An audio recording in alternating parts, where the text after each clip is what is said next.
Hi friends, అందరికీ good evening. చూడండి, మా బావ 6 చెప్తున్నాడు. పప్పు రసం మాది.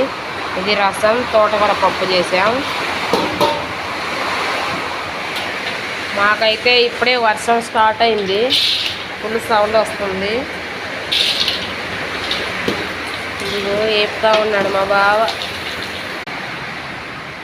ఇదిగో రైసు, ఇదిగో తోటకూర పప్పు,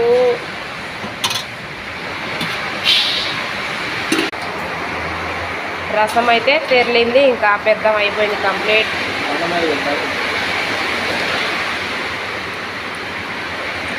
మాకైతే వర్షం పడుతుంది. మీకు పడుతుందో లేదో కామెంట్ చేయండి. అదిగో పడుతూ ఉంది. అద్దంలో కనిపిస్తుంది. డోర్ వేసేసాము, అందుకే సరైన కనపడట్లేదు. చూడండి, ఇదిగో అండి వర్షం పడుతూ ఉంది.